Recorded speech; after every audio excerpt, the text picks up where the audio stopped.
Hey everyone, welcome to the Get Your Life Together Girl podcast, the ultimate blueprint to self-love and inner peace. I'm your host, Danielle Van.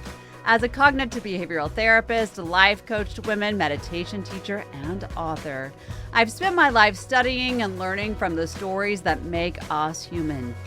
It's my passion and goal to help you shift your mindset and create a lifelong revolution to help you reach your greatest potential. We live most of our lives in our heads, thinking, calculating, edging our way to the next. And in doing so, we often fail to be mindfully present and live according to our heart and soul connection.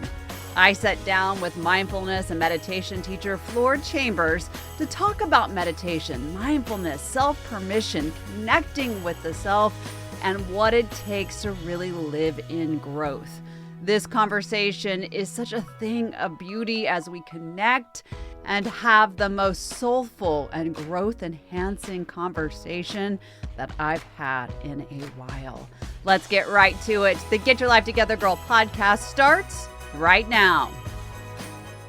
We talk so much about our mindset, what's happening in our mind and our thoughts here on the podcast. And a lot of times we forget to connect in the heart space.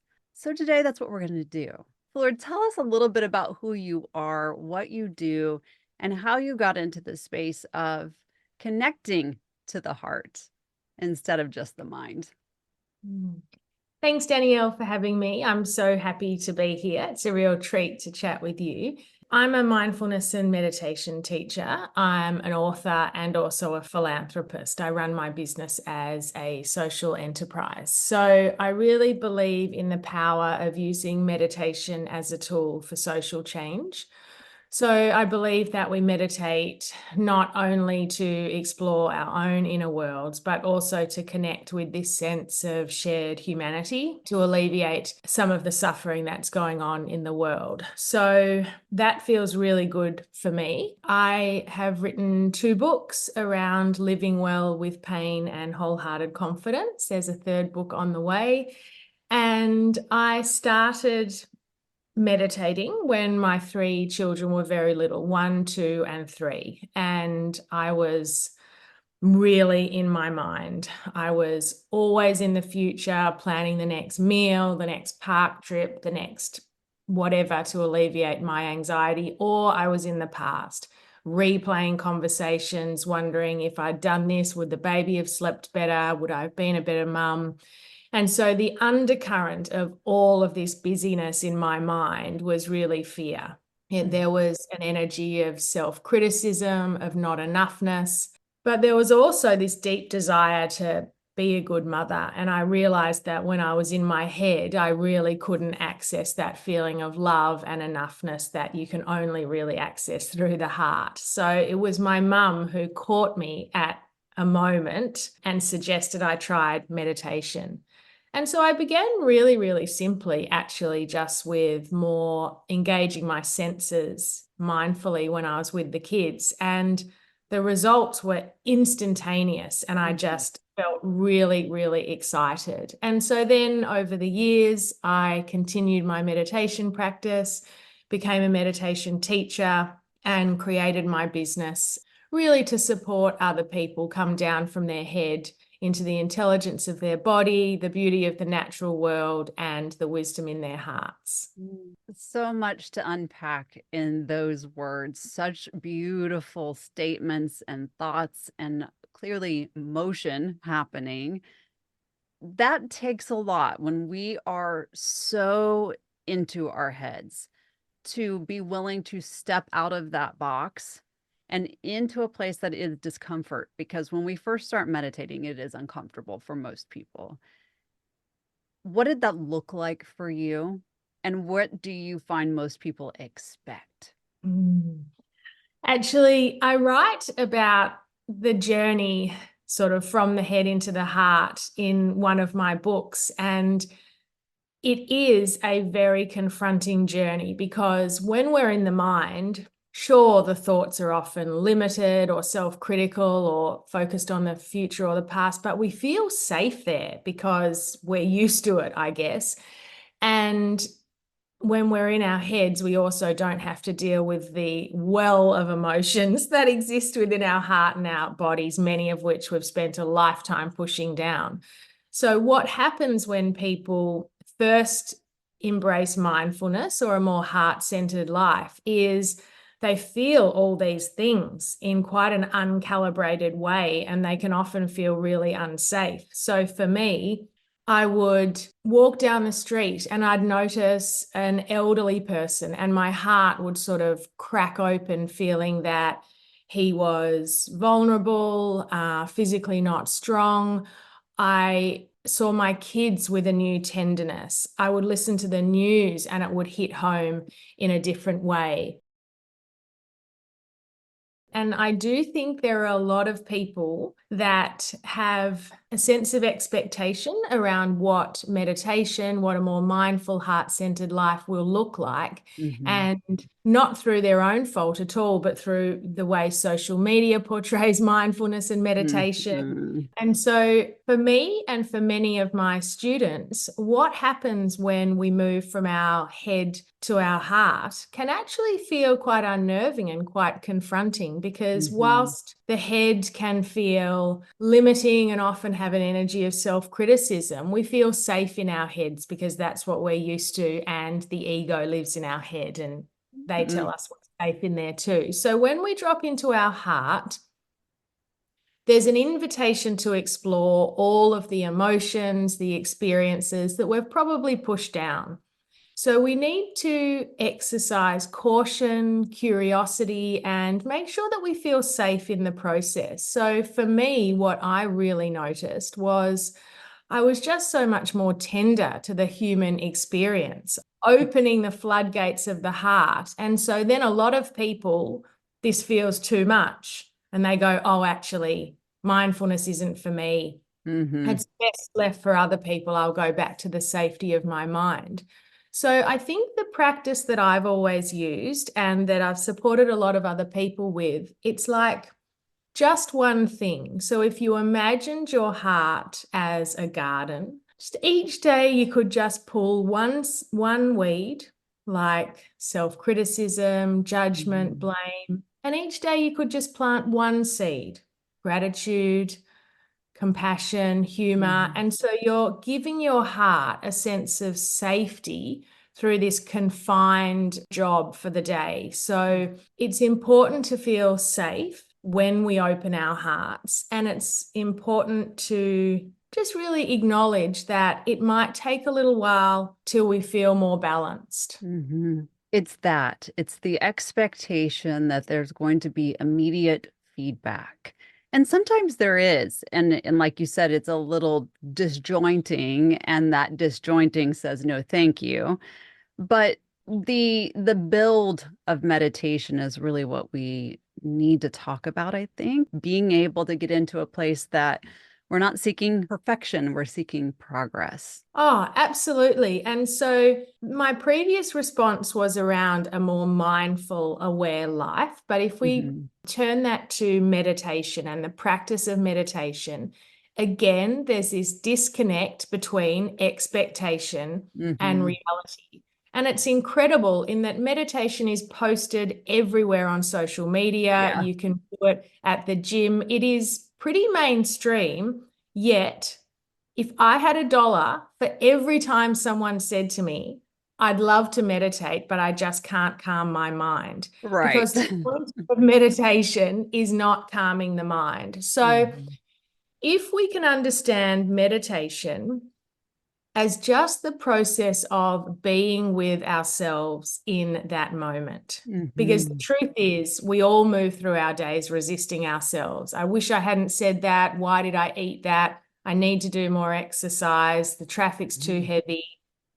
So in meditation, we just allow our awareness to expand so we can see the different parts of us who are coming in. We can feel the emotions. We can notice the sensation. And we're not trying to get rid of any of that. And it's with that gentle witnessing where we can really sense into the calm waters. It's not about battling the mind. And I think if there's one sort of limitation with all the guided meditation that people focus on, that's so well guided and directed that Mhm. sometimes there isn't space in there also for people to be with their experience. And they're like, oh, the meditation teacher wanted me to feel compassion there, and I didn't. The meditation teacher wanted me to feel my heart, and I couldn't.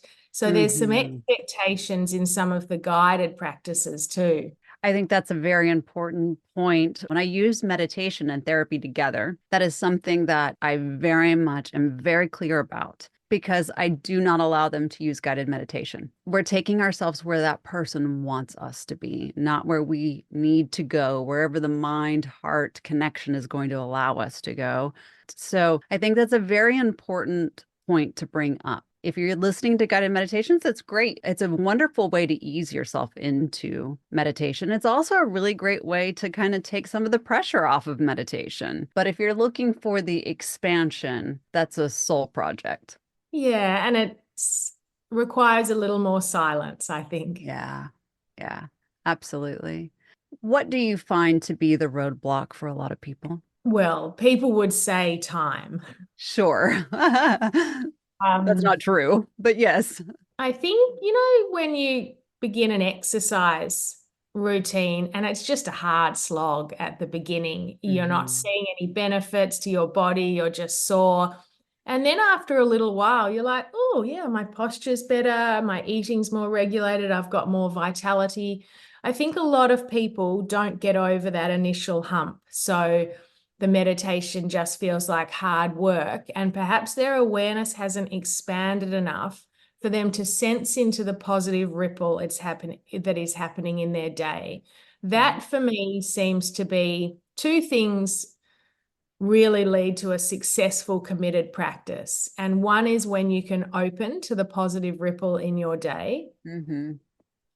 And the second is when you feel quite comfortable in those meditation attitudes like curiosity, warm-hearted awareness, non-judgment. So when we bring them to the meditation practice, Right. and we sit with our rage, with our anger, with our disappointment, with our irritability, but we do that with a sense of curiosity and compassion. It Hmm. actually becomes incredibly interesting. And Yeah. I love sitting in practice now. It doesn't matter if I'm interrupted by the Amazon delivery guy or the lawnmower next door. I just weave that in.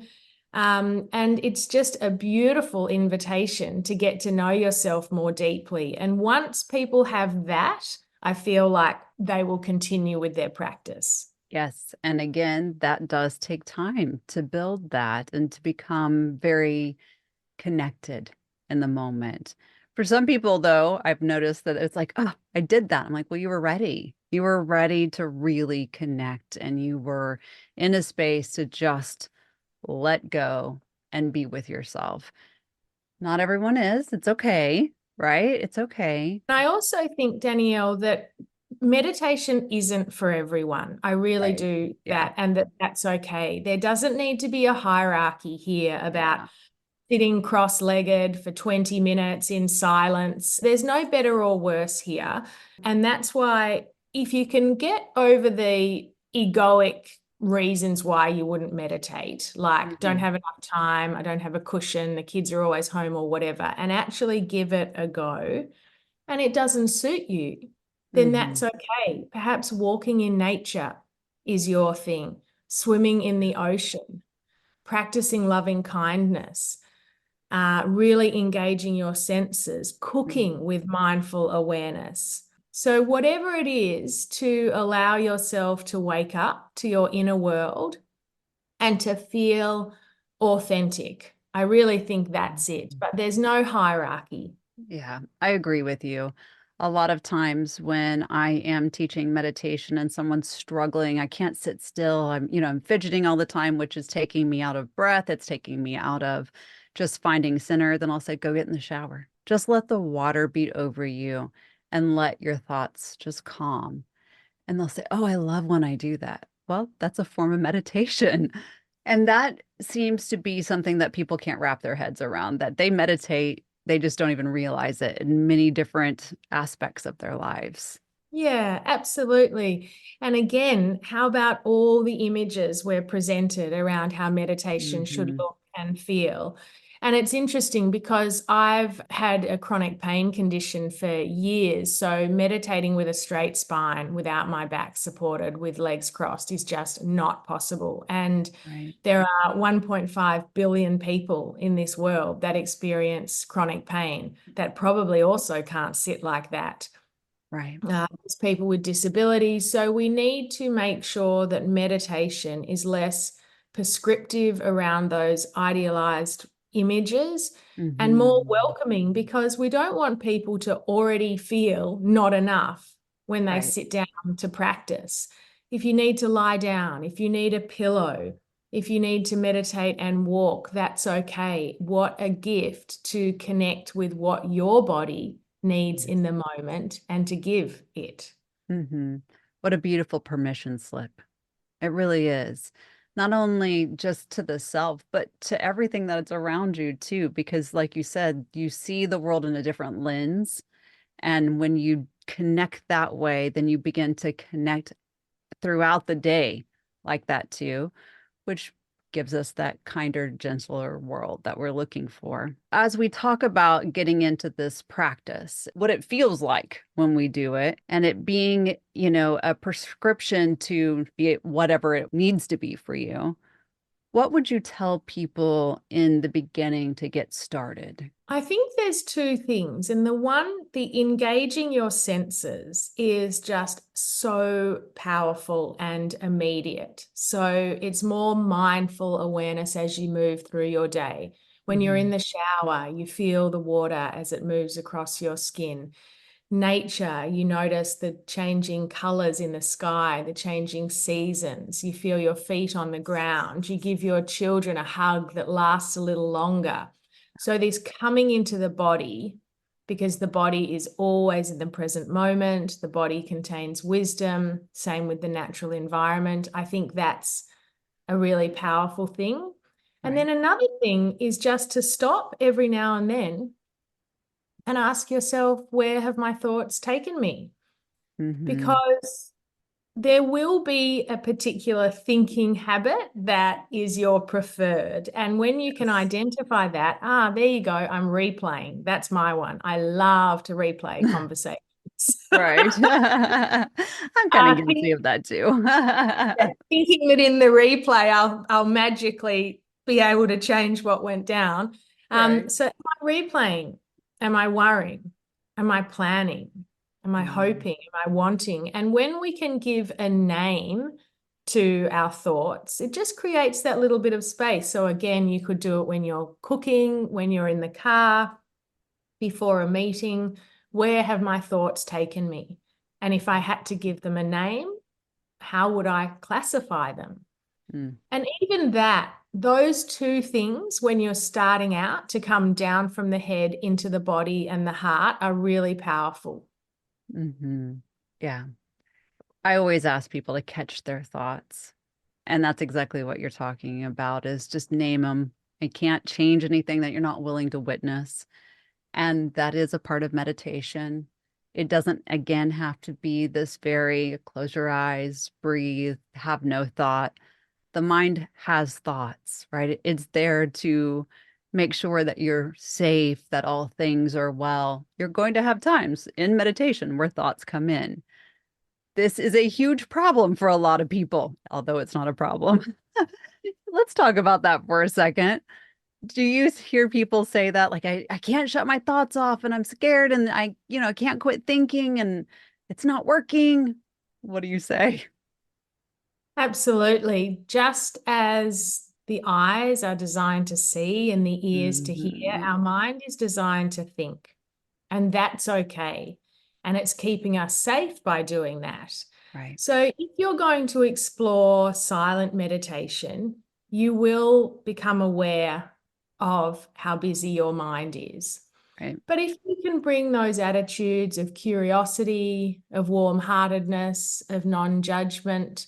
I remember when I first started meditating, it was amazing because the same thought just kept on popping up. And I was like, wow, I'm really obsessing over that thing. Mm. But because I wasn't judging it, I was using it as like a little clue into how I was. I was like, wow, I'm really replaying that Mm. particular circumstance. Okay, so that's important to me. What's there for me in there? A Mhm. yearning to be a good mother, a desire to not upset other people. And so you can just get curious about the function of those thoughts. So Mm. that being curious in spacious awareness around your thoughts and what might be a deeper yearning that sits below them is very different to resisting them and going, get away, why are you here? This means I'm a Mhm. bad meditator. Right. I think it's just the ability to sit with the self, period, like we've been talking about.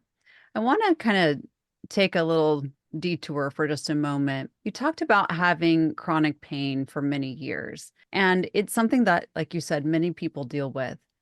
How have you used meditation to calm the body? Because that is 100% also getting out of the mind and into the heart.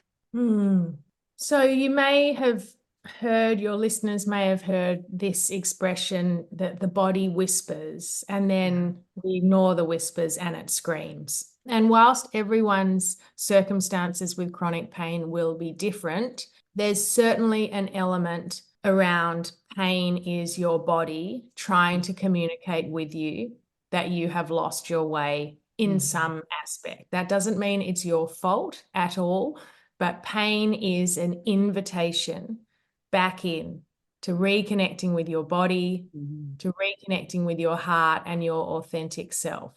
And it takes a long time to get there, and it is a rocky road for many people. So, I guess for me, meditation, first of all, allowed me to create that space Mm. between the pain and me, and Right. also the thoughts I was having, because the irony is when we experience physical pain and then we add a thought to it like, I sat at the computer too long, I ate the wrong Mhm. food, I exercised too much, or what if the pain's here tomorrow and I can't do that podcast? What if it's here next week and I can't take the kids somewhere? So Mhm. the past and future thoughts add to the physical pain. Right. And you can use that physical pain as a metaphor for emotional pain, loneliness, spiritual pain. When we add negative thoughts to the experience of the pain gets exacerbated. Mhm. So the invitation is just to sit with the physical sensation in such spacious awareness that we can know it'll ebb and flow. We won't always be in exactly the same level of pain. It'll Right. get stronger, it'll get less. We can bring some love in, some compassion, some gratitude, some perspective. So we just make pain not our only identity. And we can Mm. use that as a metaphor for all things in life. So our divorce is Mhm. not the only thing that defines us. Our kids' neurodivergent diagnosis is not the only thing that defines us. So we just hold our entire experience with a little more expansion. Mhm. Beautiful. Is that something that does help ease the body? When we talk about emotional pain, physical pain, they're radiated in the same part of the brain. So we know we can use the breath to reset, that then the pain eases itself. Not all the way necessarily, but you do find some pain relief in the meditation time. Yes, and if not pain relief, then just an expanded awareness around it. Hmm. Yes. And it's a tricky road for a lot of people. And again, I would say use your own gut, use your own intuition. If your pain is at a 9, I don't Hmm. think sitting in meditation is the No. right thing to do. Maybe Right. calling a friend, stretching, getting out in nature. But if the pain's at a 4, 5, or a 6, then maybe sitting in meditation is the right thing. So, Hmm. as with all exploration, there's so many tools we can use. And the path of healing is around that stewardship. So, you know that you get to choose which tool feels right for you in the Mhm. moment. And I think that's a problem that is so prevalent when people try and heal from chronic pain, is they outsource their healing to a whole series of professionals. They're Agreed. doing all these things, they're eating, they're breathing in this way, but they're still continuing to ignore their body. Right. Mm, that's such a powerful statement. You're right. Let's go take this pill and do this thing and but we're not getting to the actual source of the situation. What can we do to really be connected? I know mindfulness, obviously, it's something that's so important. It's the whole, reason why I'm here and you're here, meditation. But is there something special that you teach that maybe we haven't thought of that gets you connected in a way that that heart center is expanded? I like to call this practice opening the lines of communication. So Mm, the thing is, creativity, healing, love, it's energetically, it's all around us. hmm But we are closed off to it because we're caught in our minds. So rather than thinking we have to go chasing something, all we actually have to do is just open ourselves up.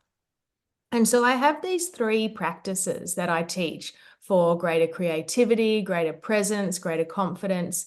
And the first one is opening the lines of communication with the body.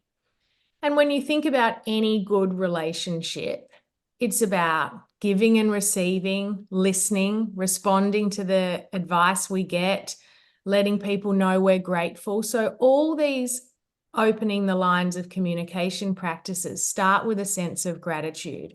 So, hmm every morning, I just stand up and I just scan my body with a sense of gratitude. Eyes, thank you for allowing me to see the hmm colors, the faces of my kids. Ears, thank you for the song of birds. Digestive system, thank you. Feet, thanks for helping me get where I need to go.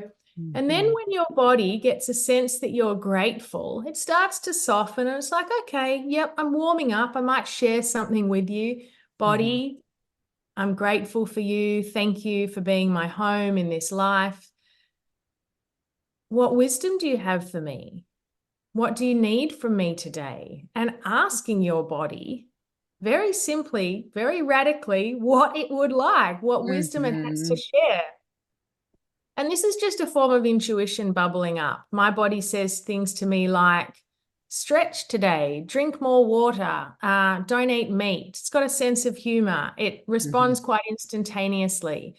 Same, you can do this practice with your heart, taking a hmm few deep breaths into your heart. hmm Again, thanking your heart, cultivating this energy of gratitude.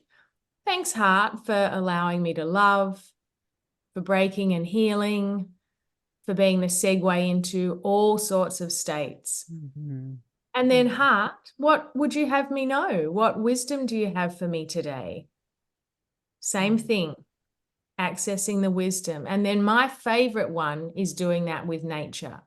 So many people intuitively know that they feel good when they're around nature, hmm but they don't take it the next level and realize that actually nature has a source of intelligence and wisdom that it's willing to offer you at any moment. So you go out in nature, scan your environment, the colors, the scents, the textures, what season you are in.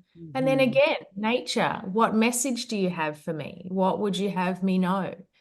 And so they're just three simple, beautiful practices that over time will just allow you to realize that you are part of something much bigger, much more beautiful, and that actually you're held, you're safe.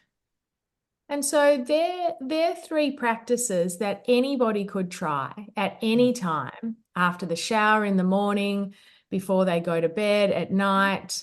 You don't need to sit and listen to a meditation. You don't need to battle your mind, but it's really about sinking into this idea that life has an intelligence that is here to support us. Mm, beautiful practices. I love the being able just to open the lines of communication. I think that's a beautiful way to bring something that is so powerful down to a very simple aspect. And it doesn't make it so complicated. We don't have to overthink. It's a really beautiful way to put that. Danielle, what I just would add to that, and we always have a laugh, is so if you do receive some wisdom, you need to act on it, because we've all got Mhm. friends who call and ask for our advice or Yeah. whatever it is, and then they just never Mhm. integrate it into their lives. And so if you're given a pearl of wisdom from nature, from your heart or your body, try your best to give it a go, because otherwise the lines of communication close down. So Right. And don't question it 57 times because it's also going to shut it down. It's like, you don't trust me? I gave you what you asked for. I think it's something around purpose. We Mm, are all yearning to live a more purposeful life and to feel like we'll get to the end of our days and realize we haven't wasted this precious life. right. I think there's a yearning to be more creative, to spend more time in nature. Mhm. And so often when we're in these personal development modalities, we can get caught up in mindset shifts or hacks for dealing with your inner critic or your imposter Yeah. syndrome. But I really think where all this exploration is actually guiding us somewhere much deeper. And it's like, how can we contribute? How can we make a difference? How can we feel like Mhm. we are living a more purposeful and creative life? Yeah. I agree with you. I think that we also have a very skewed idea of purpose. And I think it's important maybe that we talk about that for a minute because a lot of people will say, they come into therapy at least, and they'll say, I don't know what my purpose is. And I'll say, well, talk about yourself. Tell me what you do. Tell me who you are. Tell me what your life is like. And I can pick out 5, 6, 7 purposes that they're serving. And because we generally think there's only one, people get caught in that. Do you have any thoughts on that? That's a great reflection of yours, Danielle. And isn't it funny how we can so easily pinpoint things for others that they Mhm. can't see in themselves? Yeah. And again, I think there's this social media expectation that we can write our purpose on a post-it note. No. And if we have that, then we're better than Right. people that don't. But again, there's no hierarchy. So what I would say is that purpose can change as you do over time. Right. And that really the most radical thing is purpose is presence. We Mm, are here on planet Earth to be present to the highs and the lows, the joys and the challenges, the moments of gratitude and the moments of grief. And if we can get to the end of our days and we have not pushed anything away, mm, not hurried towards the good times and pushed the hard times under the rug, if we can live with presence when we engage with other people, mhm, then we're doing pretty well. And so the other thing is purpose, when we bring that energy of presence to it, doesn't have to feel extraordinary.